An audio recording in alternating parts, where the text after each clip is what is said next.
다시 한번 옆에 있는 성도 인사합니다. 하나님의 은혜와 사랑이 함께하기를 축복합니다.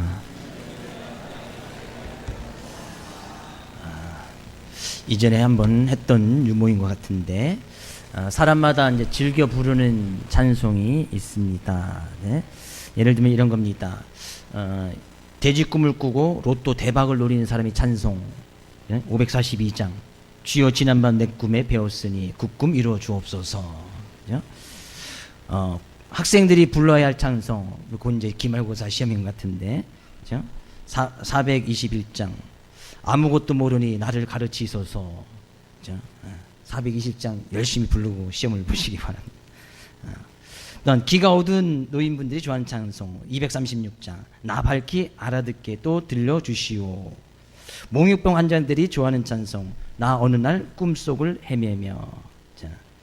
아내에게 꼼짝을 못하는 공처가들이 즐겨 부르는 찬송 511장 엎드려 비는 말 들으소서. 목욕탕 주인이 즐겨 부르는 찬송 215장 곧 씻어서 정결케 하옵소서 등등. 하나 더 할까요? 며느리들이 좋아하는 찬송 예수가 함께 계시니 시험이 오나 겁없네. 시어머니 오나 겁없네. 예수가 함께 계시니. 뭐 찬송에 어떤 사람이 이런 유머를 만드는지 모르겠지만 어떻게 보면 찬송 가사의 의미를 하나를 잘 찾아내어서 이렇게 유머를 만든 것 같아요. 가사의 내용을 잘 파악하고 있다는 이야기지요. 그러면 어떻게 보면 우리가 부르는 찬양은 좀 어떻습니까? 우리가 예배 가운데 찬양을 하고 평상시에도 많은 찬양을 할 텐데 그냥 음률이나 곡조에 따라서 부른다면 뭐 세상 노래들과 별 다를 바가 없겠지요. 물론 요즘은 이제 노래방에 가도 찬송가나 이런 것들이 또 많이 있더라고요. 저는 가지 말라고 이렇게 보통 이야기를 하고 있습니다만, 근데 그냥 어떤 곡조나 운율에 따라서만 노래를 부른다면 그건 일반 노래와 마찬가지란 말이에요. 근데 왜 찬송가가 하나님께 영광을 돌리는 찬송가라고 이야기하느냐? 그 가사에 분명한 의미들이 다 담겨져 있기 때문이에요. 그러니까 결국에 가사의 내용과 가사가 이야기하는 작사가와 또 작곡가에서 만들어지는 그 의미가 있기 때문에 우리는 그것은 이제 찬송이다라고 이야기를 하는 거예요. 우리가 가지고 있는 믿음과 신앙도 마찬가지입니다. 우리는 무엇을 믿고 무엇을 바라보고 있는가? 그것에 대한 진정한 의미를 찾지 못한다면 다른 일반 종교와 다를 바가 없단 말이에요. 지금도 수많은 종교 단체라든지 타 종교에서도 그들이 이야기하는 예배를 다 드리고 있습니다. 우리가 믿는 기독교만 예배를 드리는 것이 아니란 말이죠. 이단, 사이비 종교들도 다 같이 그들이 예배를 드리고 있어요. 근데 우리가 정말 그런 다른 종교 단체나 집단들과 다른 것은 우리 믿음과 신앙에서 분명한 의미를 찾을 수 있어야 된다는 거예요. 오늘 드려지는 우리의 예배가 그 가운데서 분명한 의미를 찾아야지 그냥 예배의 어떤 의식이나 예배 형식에서 그쳐버린다면 이것은 그냥 다른 사람들 어떤 모임 단체나 다를 바가 없다는 이야기죠. 하나님께서 천지 창조를 하신 이유, 하나님께서 천지 창조하셨구나. 아니요, 거기는 분명히 의미가 담겨져 있어요. 인간을 지으시고 에덴 동산을 지어서 또 그것을 사람들에게 다스리게끔 하셨던 분명한 이유가 있고 의미가 있단 말이에요. 하나님께서 우리를 택하여 주시고 자녀 삼아 주시고 우리를 하나님의 백성 삼아 주신 분명한 의미가 있고 그게 참뜻이 있단 말이에요. 그럼에도 불구하고 우리가 죄악 가운데 있었지만 우리를 구원하시고자 예수 그리스도를 이 세상에 보내주신 이유, 오늘도 우리가 하나님을 찬양하고 예배하는 그 분명한 의미를 우리가 찾을 수 있어야 다른 종교에서 드리는 그런 예배나 다른 종교에서 드리는 어떤 의식과 전혀 다른 시간을 하나님께 드릴 수 있단 말이죠. 그렇지 않으면요, 그런 우리가 드려지는 예배나 또한 우리가 드려지는 찬양 속에서 진정한 하나님께서 그것을 통해서 원하시는 것이 무엇인지, 예배를 통해서 원하시는 것이 무엇인지 그 하나님의 참 뜻을 발견하지 못하고 예배의 의미를 발견하지 못하면 기독교는요, 세상에서 가장 이기적인 종교 집단으로 전락해버릴 수 있다는 거예요. 세상 사람들의 입장에서요, 기독교만큼 이기적인 종교 집단이 없어요. 자기들만 구원이 있다고 이야기하거든요. 자기들만 오직 예수만 구원이 있다고 얘기해요. 세상에 많은 종교들은 니네도 있는 거 인정해주고 우리도 있다. 너희 기독교도 있으니까 좀 우리도 있다고 좀 인정해달라. 상당히 넓은 마음으로 포용하는 자세 이렇게 나오지요. 그러니까 기독교가 다른 기타 여러 종교들에 의해서 어떤 배타적인 입장을 취하고 있는 그런 모습으로 우리는 전락해버릴 수 있을 수 있다는 거예요. 어떻게 할 때요? 예배의 참 의기를 발견하지 못할 때. 오늘도 우리는 우리가 드려지는 이 예배와 어떤 말씀을 통해서 아주 이제 중요한 말씀을 우리가 또 나눌 텐데, 그 말씀의 참 의미를 발견함으로 우리가 하나님께 예배를 드리고 말씀을 쫓아 행하는 것이 바로 이런 의미구나. 귀한 깨달음과 또한 함께 은혜를 나눌 수 있는 귀한 시간 되시기를 원합니다. 우리는 지금 계속해서 같은 본문을 살펴보고 있습니다. 그죠? 지난주와 같이 동일한 본문을 살펴볼 텐데, 오늘 42절 말씀 다시 한번 볼 거예요. 42절.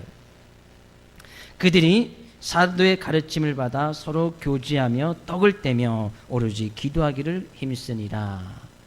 그들이 사도들이 가르친 말씀을 듣고 우리가 어찌할까? 우리가 어찌하면 좋겠는가? 라고 이야기했을 때 너희들이 회개하여 예수 그리스도의 이름으로 세례를 받고 제사함을 받으라. 그러면 성령을 선물로 받을 것인데, 그러면 그들이 성령을 받고 나서 그들의 삶 가운데 나타났던 모습, 그래서 초대교회 성도들이 초대교회가 평안해서 든든히 서가서 교회가 늘 부흥하고 성장했던 그런 모습, 우리가 지금 그런 모습을 살펴보자는 거 아니겠습니까? 네, 지난 시간에 그들 가운데 있었던 가장 큰 성령 충만한 모습으로 말씀을 받아서 그들의 삶 가운데 나타났던 것이 서로 교제하는 일. 그래서 교제의 끝은 유무상통하는 그런 삶을 살아갔던 모습을 살펴보았습니다. 진정한 그들의 종말론적인 신앙이 있었고, 그러니까 그들은 서로 나눠주고, 그죠? 서로 통용하고 나눠주는 그런 삶의 모습이 있었던 것을 보게 되어집니다. 이 교제란 말을 시편서에 가서 보면 이제 연합과 동거란 말로 대신할 수 있어요. 우리 시편 133편 1절에서 3절 말씀 같이 읽어보겠습니다. 보라, 형제가 연합하여 동거함이 어찌 그리 선하고 아름다운고, 머리에 있는 보배로운 기름이 수염 곧 아론의 수염에서 흘러서 그의 옷깃까지 내림 같고, 헐몬에 있으리 시온의 산들에서 내림 같도다. 거기서 여호와께서 복을 명하셨나니 곧 영생이로다. 교제라는 것은 성도들끼리 서로 교제하고 나눈다는 것은 연합하고 동거하는 것. 시편 133편에 연합하고 동거하는 것, 이것이 바로 교제예요. 구약 시대에 얘기했던 코리오니아의 그 원언이 됐던 것이 바로 여기에요. 근데 함께 교제를 나눴다. 근데 정작 중요한 것은 하나님께 그렇게 형제들이 연합하고 동거하는 그곳에 하나님께서 거기서 여호와께서 복을 명하셨나니 곧 영생이라. 형제들이 교제를 나누는 그런 모습 속에서 하나님께서 그 자리에 복을 명하셨고, 교제하면서 나누는 그 자리, 또 연합하고 그들이 서로 통용하고 서로 나눠주는 그런 모습에 하나님께서 복을 딱 명하셔서 그 교제하는 모습을 통해서 그들이 복을 받게 되었다는 거예요. 복 받는 비결, 복의 포인트가 딱 있습니다. 거기서 형제들이 통용하고 나누는 거기에 하나님께서 복을 명하셨고, 거기서 복을 받아 나갈 수 있다는 거예요. 근데 복 중에 가장 큰 복은 뭐예요? 영생이라는 복. 근데 형제들끼리 형제의식을 가지고 같이 나눠주고 베풀어주고 교제할 때에 하나님께서 영생이라는 복을 거기에 허락해 주셨다는 거예요. 그래서 영생을 받았다, 구원을 받았다, 예수를 믿는다, 지금 같은 이야기거든요. 거기에 가장 큰 복을 하나님께서 허락해 주셨다는 거예요. 저는 오늘 이 자리가 하나님께서 복을 명하신 그 자리가 될 줄로 믿습니다. 하나님께서 주신 그 복을 받아 누릴 수 있기를 주 이름으로 축복을 드립니다. 그런데 그래서 교제하고 복의 자리로 나가니까 그들이 그 다음에 했던 것이 뭐예요? 그들이 서로 교제하며 떡을 떼며, 오늘 이 떡을 떼며라는 그 의미를 살펴보기를 원하고, 떡을 떼는 것이 무엇인지 좀 살펴보기를 원합니다. 46절에서도 볼까요? 46절. 날마다 마음을 같이하여 성전에 모이기를 힘쓰고 집에서 떡을 떼며 기쁨과 순전한 마음으로 음식을 먹고. 여기서도 떡을 떼며가 있네요. 집에서도 떡을 뗐답니다. 그러니까 집에서라는 것은 그 원어적으로 가서 보면 집집마다 돌아다니면서, 집집마다 돌아가면서, 지금 우리가 모이는 이제 집에서 모이는 셀 가족 모임을 이야기를 합니다. 네, 집에서 돌아갈 때마다 집에서도 떡을 떼고, 집에서도 떡을 떼고 그 음식을 나눠 먹었다는 얘기인가? 그 얘기가 아니에요. 왜? 바로 뒷부분에 기쁨과 순전한 마음으로 음식을 먹고, 여기서 기쁨과 순전한 마음으로 음식을 먹었다는 것은 그들이 이제 가족끼리 집에서 모였을 때에 음식을 해서 나눠 먹던 그런 음식을 이야기하는 것이고, 집에서도 떡을 뗐다. 사지비 시절에도 떡을 뗐다. 그들은 성전에 모일 때마다, 집에서 모일 때마다 떡을 떼는 일을 했었다는 거예요. 곧 지금 우리가 이야기하고 있는 성찬 예식을 이야기하는 거예요. 그래서 그들은 모일 때마다, 초대교회 당시에는 집에서 모일 때도 떡을 떼면서 이 성찬 예식을 가졌다는 거예요. 이것이 주님께서 명령하신 것 아니겠습니까? 그래서 초대교회에 그들이 성전에 모여야 되는 가장 근본적인 이유, 그들이 왜 모였느냐? 예배하기 위해서, 물론 예배하기 위해서지만 아주 중요한 의미가 있어요. 사도행전 20장 7절 말씀 가서 볼까요? 사도행전 20장 7절 같이 읽어보겠습니다. 그 주간의 첫날에 우리가 떡을 떼려 하여 모였더니, 뭐예요? 그 주간의 첫날은 뭐예요? 주일이죠. 이제 초대교회 당시에 그 예수 믿는 사람들은 안식일을 지키지 않았어요. 그렇죠? 그 주간의 첫날은 지금 우리가 이야기하는 주일을 이야기하는 거예요. 안식일에서 이제 벗어나서 그들이 안식일에 모여서 하나님께 예배를 드린 것이 아니고, 주님께서 부활하신 진정한 안식의 모습을 보여주셨던 예수님께서 십자가에 못 박히시고 다시 부활하신 그날을 기념하여서 그들이 이제 초대교회 때 그때부터 모이기 시작했단 말이에요. 그것이 이제 지금 우리 주일이 되어진 거예요. 근데 그 주간의 첫날에 그들이 왜 모였느냐? 우리가 떡을 떼려 하여 모였더니, 그들이 모였던 가장 중요한 이유는 떡을 떼기 위해서 모였다는 거예요. 곧 성찬 예식을, 주님께서 친히 제정해 주신 성찬 예식을 행하기 위해서 그들이 모인 거예요. 우리가 오늘 왜 모였습니까? 성찬 예식을 하기 위해서 모인 거예요. 떡을 떼기 위해서 모였단 말이에요. 그것이 이제 우리는 그래서 우리는 뭐 떡을 뗀다는 것을 뭐 좀 포괄적인 의미로 예배라는 단어로 이제 귀결시킬 수 있지만, 우리가 예배를 왜 드리느냐? 떡을 떼기 위해서 모인 거예요. 그래서 우리가 지금 믿는, 우리가 이제 다니고 있는 그리스도 교회에서는, 우리 교회에서는 이 말씀을 늘 의거하여서 매주일 우리가 모일 때마다 떡을 떼면서 나갑니다. 이것이 바로 선창식이죠. 왜?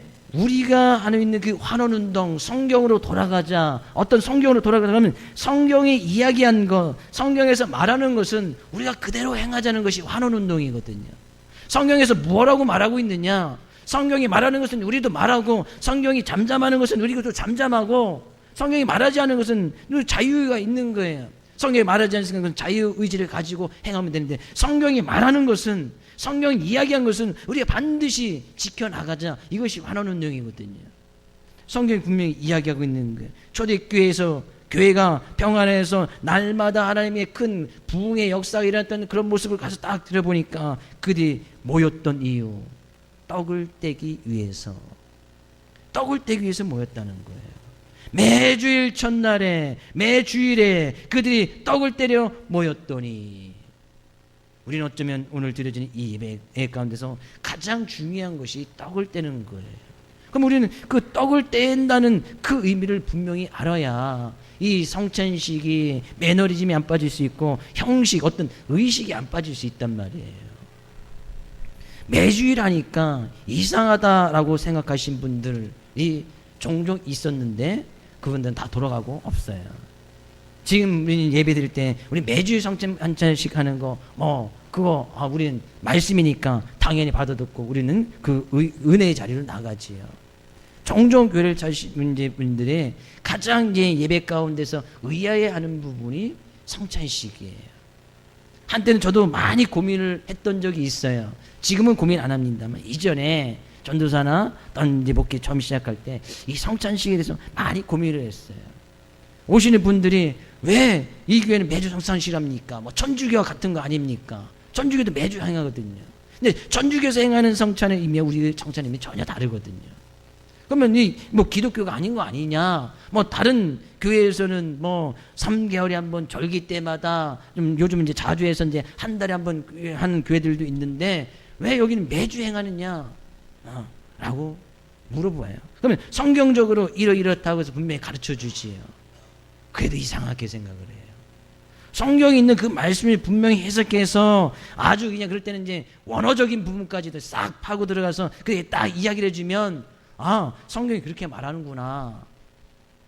그러면 성경의 말씀을 따라가면 될 텐데, 뭐 자기네 교회에서 안 하면 그런 의미가 있는데 자기 교회에서는 안 하는구나. 이렇게 생각하면 될 텐데, 그러면서 이상한 쪽으로 생각하는 것들이 있어요. 제가 어렸을 때 했던 교회에서도 마찬가지예요. 시골에 지금 많이 이제 좀 도시화돼서 시골에 언덕 위에 하얀색 건물 교회가 딱 있었어요. 그럼 이제 방송국에서도 이제 막 교회가 이쁘다고 지나가면서 교회를 찍고 이렇게 갔던 적도 있었는데, 그러니까 오고 가다 사람들이 많이 들리거든요. 많이 들리면서 딱 그때 예배 끝나고 나면 목사님께 딱 묻는 것이 그래요. 이 교회는 성만찬을 매주 행하나요? 저도 옆에면서 많이 들었던 이야기예요. 어쩌면 성도님 가운데서도 그런 이야기를 많이 들으신 분들이 있을지도 몰라요. 네, 제가 오늘 그 떡을 뗀다는 의미를 분명히 말씀드릴 것이고, 그것이 하나의 말씀이고, 그래서 우리가 성찬 예식이 왜 중요한지 또 그것을 분명히 깨달아서 그렇게 행해는 물으신 분이 있다면 그렇게 이야기해주면 될 것 같아요. 그러니까 의아해하니까 자기 교회에서는 보통 다녔던 교회에서는 일반 교회에서는 행하지 않으니까, 그러니까 뭐 예배를 드리기가 좀 거북스럽다라고 이렇게 하시는 분들이 많이 있지요. 지금 이제 제가 문교에서도 이제 목회자 모임을 종종 나가는데 몇 분들이 종종 물어봐요. 그리스도교는 정말 매주 성만찬을 행합니까? 그럼 예배 시간이 길어지지 않습니까? 길어져야 5분이죠. 네, 저희 교단에서는 저희 교회에서는 매주 행합니다. 정말 그것이 성경적인 거 맞는데 우리 교회도 맨날 해야 되는데 자기네 교회법에서는 그렇게 할 수 없다는 거예요. 매주 하고 싶은데 할 수 없다는 거예요.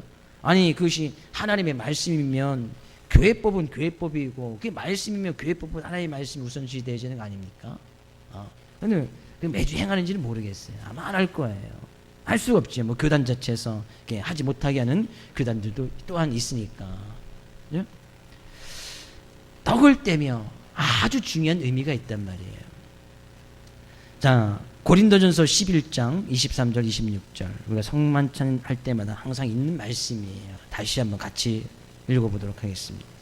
내가 너에게 전한 것은 주께 받은 것이니 곧 주 예수께서 잡히시던 밤에 떡을 가지사 축하하시고 떼어 이르시되 이것은 너희를 위하는 내 몸이니 이것을 행하여 나를 기념하라 하시고, 식후에 또한 그와 같이 잔을 가지시고 이르시되 이 잔은 내 피로 세운 새 언약이니 이것을 행하여 마실 때마다 나를 기념하라 하셨으니 너희가 이 떡을 먹으며 이 잔을 마실 때마다 주의 죽으심을 그가 오실 때까지 전하는 것이니라.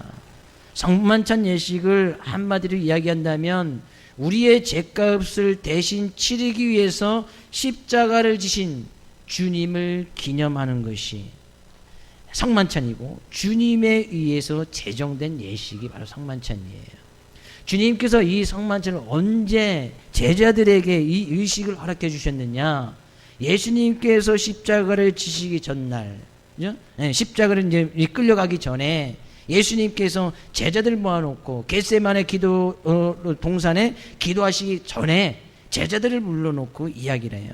이것이 이제 내가 너희에게 전한 것이 아니냐, 예수님께 친히 만들어 주셨다는 거예요. 근데 그때가 바로 이제 6월절이었어요. 유월절날 유월절을 지키기 위해서 많은 사람들이 예루살렘에 모였을 때 예수님께서 그 유월절 기간에 십자가에 못 박혀 죽으신 거 아니겠어요? 근데 그런 이 성만찬에 그런 의미가 담겨져 있어요. 성경에 이 유월절이라고 하는 것은 이스라엘 민족이 애굽 땅에서 노예 생활을 합니다. 수년간 노예 생활을 해요. 그 노예 생활이 쉽지 않습니다. 근데 그들이 늘 부르짖고 하나님께 기도합니다. 하나님께서 그 음성을 들으시고 지도자를 세워주시죠. 모세라는 지도자에서 그들을 애굽 땅에서 출애굽을 시켜요. 출애굽을 시키는데 이 바로 왕이, 애굽의 왕이 말을 듣지 않지요. 하나님께서 이 징계를 내리십니다. 징조를 보여주시죠. 10가지 재앙을 막 내려주십니다. 10가지 재앙, 9가지 재앙을 내릴 때까지도 바로 왕이 끔찍을 하지 않습니다. 네, 마지막 10번째 재앙이 사람이나 동물이나 그 첫 번째 장자, 첫 번째 새끼의 첫 번째는 다 죽임을 당하는 장자의 재앙이에요. 이 장자의 재앙이 딱 임하게 될 텐데 하나님께서는 이스라엘 백성 가운데서는 모세를 통하여 어린 양을 잡아서 그 피를 바깥 문 설주에 기둥에 발라두어라. 그러면 죽음의 사자가 지나갈 때에 그 피를 보고 죽음이 넘어갈 것이다. 하나님께서 그렇게 말씀해 주십니다. 10번째 재앙이 임할 때 이스라엘 백성들은 그 말씀 의지해서 어린 양을 잡아서 피를 문설주에 다 발라놓습니다. 죽음의 사자가 들이옵니다. 애굽에서부터 저 위에서부터 쫙 죽음의 사자 질 때에 하나님 믿지 아니했던 애굽 사람들에는 장자, 그 집에 무조건 첫 번째 아들, 왕도 피해갈 수 없었어요. 가축의 첫 번째는 다 죽임을 내려오는데 이스라엘 백성들 가운데는 그 어린 양의 피를 보고 그 죽음의 사자가 넘어갔다는 얘기예요. 그날을 기념하는 것이 바로 이제 유월절이었어요. 넘을 월자 써서 이제 유월절이었단 말이에요. 근데 그래서 그 유월절 기간에는 그들이 늘 어린 양을 잡아서 하나님께 제사를 드렸던 그런 절기를 지켰던 것이 이제 구약 시대 쭉 이어지고 있었고 예수님 당시에도 그 유월절 절기가 이어지고 있었단 말이에요. 근데 그런 어린 양을 잡아서 그들이 더 이상 이제 어린 양을 잡아서 그들의 연약하고 부족한 모습을 해결하기에는 한계에 다다른 거예요. 그래서 하나님께서 예수 그리스도 하나님의 아들 죄가 없으신 예수 그리스도를 이 세상에 보내주셔서 그 유월절 기간에 성경에는 많은 표현을 하고 있지요. 유월절 양 대신 예수 그리스도께서 그 어린 양 대신 예수 그리스도께서 친히 피를 흘리시고 살이 찢기셔서 십자가에 못 박혀 죽는 사건이 그 유월절 주간에 일어나는 거예요. 그래서 이제는 우리가 더 이상 유월절 주간에 어린 양을 잡아서 그 피를 문설주에 바르지 아니하고 대신 어린 양 대신 예수 그리스도께서 피를 쏟아주심으로 우리는 그 예수 그리스도의 보혈의 피를 의지하여서 예수님을 믿고 나가는 그 믿음의 자리로 나가게 되어졌단 말이에요. 그래서요, 예수님께서 친히 너희에게 전하는 것은 예수님께서 친히 그 주간에 예수님의 제자를 통해서 그 성만찬 의식을 행해 주시고 예수님께서 하신 말씀이 뭐예요? 예수님께서 잡히시던 밤에 목요일 밤이겠지요. 떡을 가지시고 축사해서 떼어 이르시되 이것은 너희를 위한 내 몸이니 내가 곧 이렇게 갈기갈기 찢겨지게 될 것이라는 거예요. 그래서 예수님께서 이렇게 십자가를 질 때 온갖 고난을 당하면서 몸이 막 찢겨지는 그런 일들이 일어나게 되어지고 이것을 행하여서 나를 기념하라. 초대교회 성만찬할 때는 우리는 지금 떡이 잘라져 있습니다만 이렇게 빵처럼 큰 떡을 만들어서 서로 이제 그 떡을 떼어서 찢어서 먹는 그렇게 떡을 떼었습니다. 그래서 이제 찢겨진 은단미가 바로 그런 예수님의 몸이 떡에서 찢겨지듯이 그게 찢겨져 나갈 것이라는 거예요. 실제적으로 예수님께서 십자가를 질 때 고난을 당하실 때 뭐 채찍에 의해서 많이 고통을 당하셨다고 이야기하고 있잖아요. 근데 그 채찍에 의해서 살이 막 찢겨나가는 그런 모습이 있는 것을 보게 되십니다. 당시에 채찍에는 채찍의 끝에 갈고리 같은 상아뼈 같은 갈고리 같은 것이 딱 닿혀 있어서 채찍을 딱 치면 그 채기 몸을 딱 감싸면서 살에 딱 박히지요. 그래서 이제 딱 다시 걷어내면 거기서 살집이 딱 떨어져 나가는 거예요. 예수님께서 그것을 미리 아시고 이것은 이 떡은 내 몸이다. 이것을 행하면서 나를 기념해라.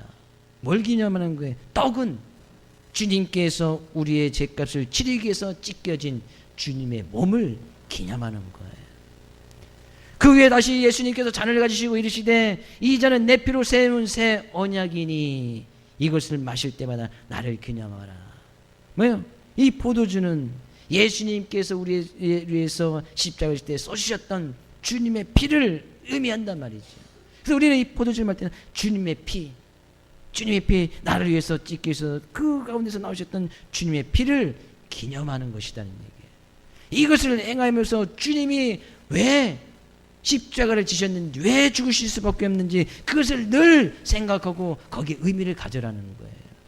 우리가 성만찬이요 단순히 떡을 먹고 잔을 마시는 것이 아니란 말이에요. 주님의 몸을 먹고 주님의 피를 마시는 것이라는 얘기예요. 그것을 기념하는 것이라는 거예요.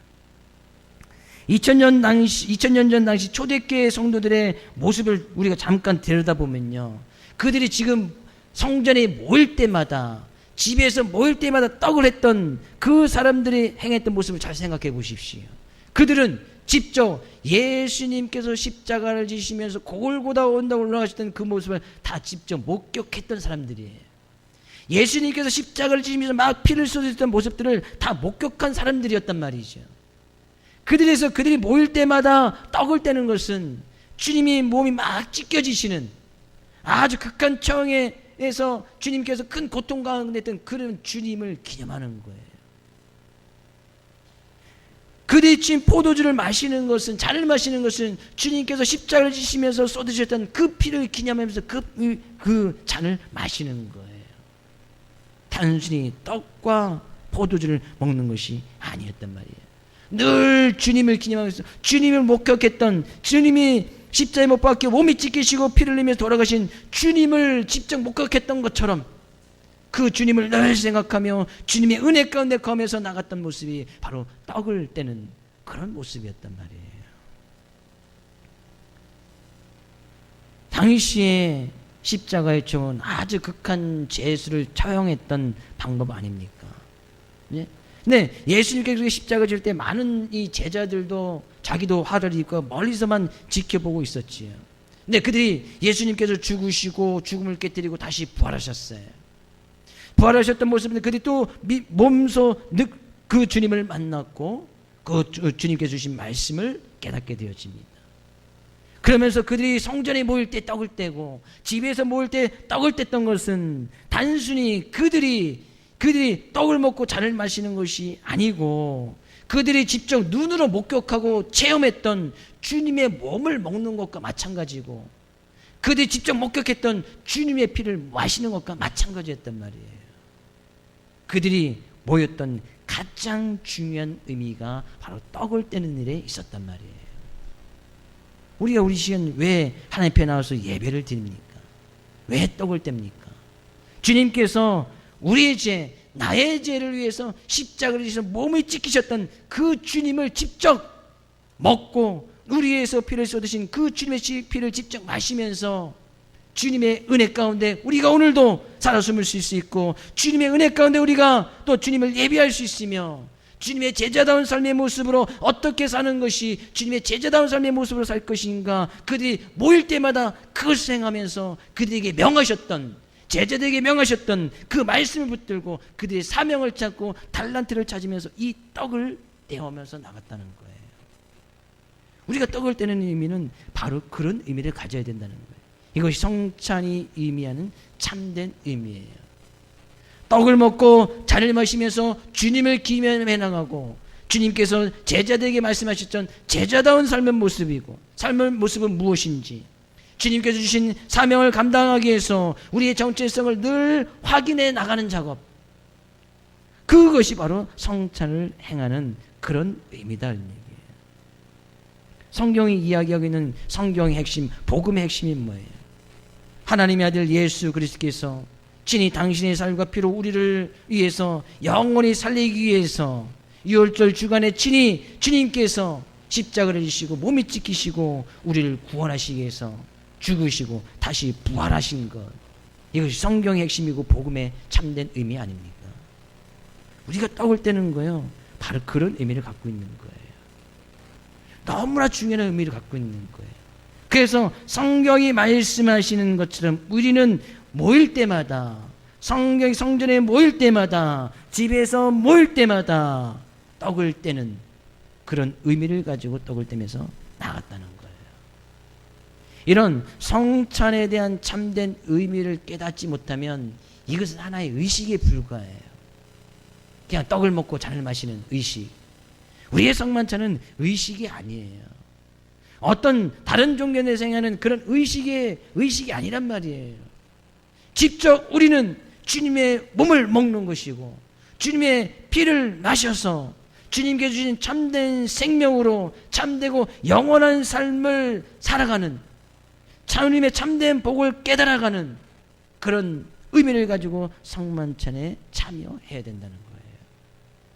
그러니까 우리 너무나 중요하니까, 그 말씀이 너무나 중요하니까, 우리 예배를 드리는 것, 그 너무나 중요하니까 그 예배 가운데 성찬을, 주님께서 친히 말씀하신 성만찬을 행하면서 주님을 생각하고, 또한 주님께 주신 귀한 사명을 생각하고, 주님께 주신 제자다운 삶의 모습을 늘 되돌아보면서 여전히 부족한 거 있으면 또 주님의 십자가 앞에 그것을 고백하고 회개하고, 또 우리가 또 죄를 지은 것이 있으면 죄와 허물을 위해서, 우리의 죄와 허물을 위해서 십자가를 지신 그 은혜를 간구하여서 또 죄 용서를 받아 나가고, 그러면서 제자란 어떻게 살아갈 것인가, 저들께 그리스도의 참된 삶은 어떻게 살아갈 것인가, 그 의미를 깨달아 나가는 것이 성만찬이라는 얘기예요.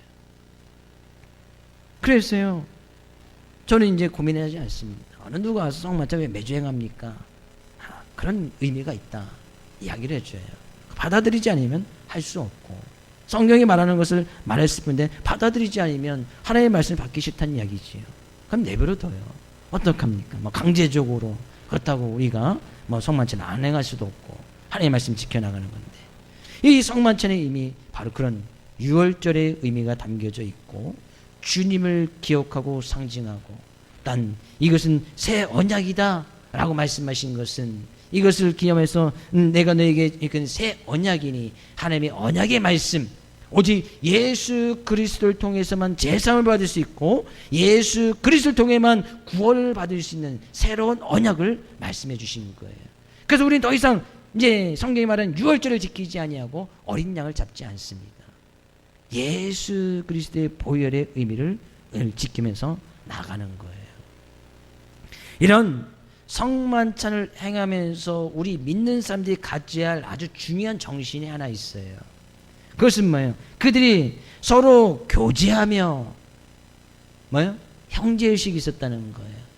떡을 떼며 우리는 다 하나인 가족이라는 이런 의미가 분명히 그 떡을 떼며라는 그 의미 속에 담겨져 있다는 거예요. 예수 그리스도의 몸, 예수 그리스도의 피로 우리는 하나가 되어졌단 말이죠. 믿는 자 안에서 하나가 되어진 거예요. 그러니까 그들이 늘 교제하는 데 힘을 썼고, 떡을 떼는 일에도 다 같이 하나가 되어져서 주님의 만찬에 다 같이 동참하면서 주님의 몸, 주님의 피를 마시고 주님의 몸을 먹으면서 그런 주님을 기념하고 나가는 그런 일을 행했다는 거예요. 우리는 그런 예수님의 십자가의 은혜로 말미암아 다 한 가족이 된 믿음의 형제 자매들 아닙니까? 그렇죠? 우리 옆에 있는 성도님에게 성도님이 어떤 분인지 분명히 이야기해 주십시오. 우리는 가족입니다. 가족끼리 다니신 분은 가족인데, 그죠? 가족끼리 안 가신 분들도, 그죠? 정말 가족이라고 생각하고 형제 자매라고 생각한다면 정말 옆에 있는 성도님들을 형제 자매처럼, 정말 내 가족처럼 정말 그렇게 대하고 그들을 의식하면서 살아가느냐는 얘기죠. 그러니까 초대교회 당시에 유모상통하는, 서로 물건을 통용하고 나눠주는, 가족에서 물건을 서로 쓴다고 해서 가족끼리 너 왜 내 물건 썼어? 물론 이제 자녀들끼리는 뭐 그럴 수 있겠지만, 뭐 같이 이 밥을 먹거나 같이 이불을 덮거나 그릇을 쓰는데 너 왜 내 거 썼냐 이렇게 이야기하지 않습니다. 가족이니까, 형제 자매니까 그런 거 이야기하지 않는단 말이에요. 가족은 남과 분명히 다른 모습이 있어야 된다는 거예요.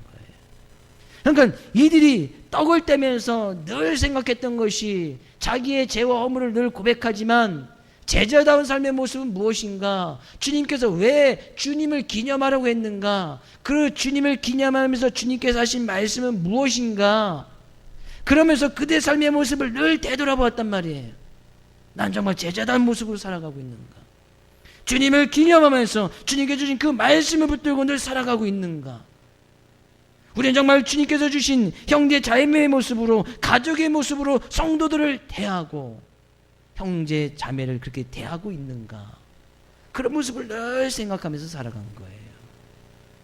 그러니까 그들이 집에서 모일 때도 떡을 떼고, 집에서 모일 때도 음식을 같이 기쁨과 순전한 마음으로 음식을 나누어 먹고, 좋은 것이 있으면 함께하고 같이 부딪히면서 살아갔다, 그런 이야기예요. 이것이 떡을 떼는 의미예요. 우리는 가족이라고 생각한다면, 그죠? 가족 안에선 허물이 있어도 덮어주잖아요. 잘못이 있어도 좀 안아준단 말이죠. 그죠? 어디 가서 그것을 막 화제 삼아서 내 가족이 막 이랬다라고 잘 화제거리로 등장시키지 않습니다. 그죠? 만약에 우리 자녀들이 행하는 모습을 다른 성도의 자녀들이 행하고 있다면, 아니 다른 이웃집의 자녀들이 행하고 있다면 그 자녀들은 안 볼 거예요. 내 자녀들이 행하는 그런 동일한 모습을 옆에 있는 이웃집 철수가 행하고 있다면 그 철수 안 볼 거예요. 무슨 이야기예요? 그렇죠? 그 철수도 내 자녀처럼 봐줘야 된다는 얘기죠. 옆에 있는 성도들도 허물이 있어도 그 허물을 주님 앞에 고백하기 위해서 같이 성만찬을 행하는 거 아니에요. 떡을 떼는 거 아니겠습니까? 형제 자매로 또 우리 부르면서 살아가는 거 아니겠습니까? 우리 늘 그런 가족의식, 형제 자매의식이 있어야 교제를 할 수 있고 함께 떡을 떼는 거예요. 떡을 뗐는데 삶의 모습은 늘 형제를 미워하고 시기하고 옆에 성도님이 형제인지 가족인지 알지도 못하고 살아간다면 떡을 떼는 의미가 전혀 없다는 얘기예요. 그러면 그렇게 형제의식을 가지고 가족의식을 가지면서 살아가면, 이 26절 우리 고린도서 11장 20절에 이야기했듯이 주님의 죽으심을 그가 오실 때까지 전하는 그런 삶을 살게 되어진다는 거예요. 삶 가운데서 늘 우리가 주님의 죽으심을, 우리가 이 잔을 마실 때마다, 이 떡을 먹으며 이 잔을 마실 때마다 주님의 죽으심을 주님이 다시 오실 때까지 전하는 것이다. 그런 전하는 삶을 살게 되진다는 거예요. 떡을 떼면 주님을 증거해야 된다는 거예요. 주님이 어떤 것? 주님의 죽으심. 주님께서 왜 십자가에 죽으셨는지, 늘 삶의 모습이 주님을 기념하고 나가는 삶의 모습이 늘 예배의 삶이 되어지고 주님을 기쁘게 하는 거룩한 삶의 제사를 드리고 나가는 거예요. 그래서 우리는 성만찬을 행할 때마다 주님께서 죽으셨듯이 우리가 거룩한 삶이 되어지기 위해서는 우리 자신도 또한, 우리의 자신도 십자가에 못 박아야 할 것이 너무나 많단 말이죠. 우리 자신도 죽어나가는 거예요. 떡을 떼면서 우리 자신도 죽어야 되는 거예요. 우리의 인간적인 정욕, 욕심, 본성, 성질, 그것을 늘 죽여나가야 되는 거예요. 그래야 우리가 삶 가운데서 주님의 죽으심을 전할 것이 아니냐는 얘기예요. 꼭 입술로 예수님을 믿으십시오, 예수 믿고 구원받으십시오 이렇게 이야기하는 것도 주님의 죽으심을 증거하는 것이지만, 삶 가운데서 늘 우리의 삶의 모습이 예배자의 삶의 모습이 되고 그리스도의 삶의 모습이 되어질 때에 자연스럽게 주님은 전해지더라는 얘기예요. 그러니까요, 오늘 보면 47절에서도 날마다 믿는 사람들이 교회에 더해지더라. 아주 짧은 시간에 3,000명, 5,000명씩 초대교회 예루살렘교회로 막 모여들었던 그런 모습이 있는 것을 보게 되어집니다. 우린 예배 가운데요, 떡만 잘 떼어도, 성만찬 의식만 정말 잘 행하여도 우리의 삶 가운데 놀라운 변화가 일어나게 되어진다는 거예요. 성찬의 분명한 의미를 우리는 잘 가져야 된단 말이죠. 그래서 우리는 늘 우리의 자신을 죽여나가, 예수님께 죽으셨듯이 우리들도 죽여나갈 때에 우리 안에 살아계신 예수 그리스도가 나타내야 되시고 그 예수 그리스도로 말미암아 놀라운 생명의 삶을 살아갈 수 있다는 거예요. 이 말씀 한 구절 읽고 말씀을 정리하려고 합니다. 갈라디아서 2장 20절 말씀 가서 볼까요? 같이 읽겠습니다. 내가 그리스도와 함께 십자가에 못 박혔나니 그런즉 이제는 내가 사는 것이 아니요 오직 내 안에 그리스도께서 사시는 것이라. 이제 내가 육체 가운데 사는 것은 나를 사랑하사 나를 위하여 자기 자신을 버리신 하나님의 아들을 믿는 믿음 안에서 사는 것이라. 실제 우리의 삶의 모습이 이런 삶을 살아가고 있는가? 나를 위해서 십자가를 지신 그 예수 그리스도를 믿는 그 믿음 안에서 살아가고 있느냐. 떡을 떼는 거 정말 중요한 거예요. 예수님께서 나를 위해서 피를 쏟으시고 몸을 찢기신 우리에게 새 생명을 허락하기 위해서, 영생을 허락하기 위해서 그 영생을 받아 누리면서 우리가 주님의 말씀 안에서 주님의 피를 먹고 마시는 정말 새로운 생명을 얻어가는 영생의 삶을 살아가고 있는가, 그런 얘기예요. 우리가 주님의 제자처럼 주님께서 제자들에게 말씀하신 그 말씀을 받고서 우리가 그 사명을 잘 감당하면서 주님의 손과 발이 되어 주님의 도구로 사용되어지고 있느냐, 그런 얘기죠. 삶 가운데서 복음의 핵심 예수 그리스도의 말씀을 회복할 수 있기를 주의 이름으로 축복을 드립니다. 우리의 삶의 모습을 통해서 성찬의 의미를 우리의 삶의 모습으로 구현해 나가는 그런 귀한 삶의 모습 되어지기를 주의 이름으로 축복을 드립니다. 그럴 때에 우리는 예배가 더 이상 형식적인 예배가 아니고 매너리즘에 빠져있는 그런 의식을 행하는 것이 아니고 다른 유명무실한 종교 집단이 아닌 주님의 생명을 날마다 살아내는 주님의 몸된 교회가 되어질 것이고, 그런 교회는 평안에 든든히 살아갈 것이고, 그런 교회를 통해서 예수 그리스도가 나타내심으로 말미암아 주님의 뜻이 이루어지는 우리의 삶의 모습, 우리의 교회가 될 줄로 믿습니다. 그런 한 주간, 이 말씀 의지해서 그런 한 주간 속에서 하나님께서 그 자리에 복을 딱 명하셨으니 그런 복을 받아 누리면서 하나님을 기쁘게 하는 귀한 삶의 모습 될 수 있기를 주의 이름으로 축복을 드립니다.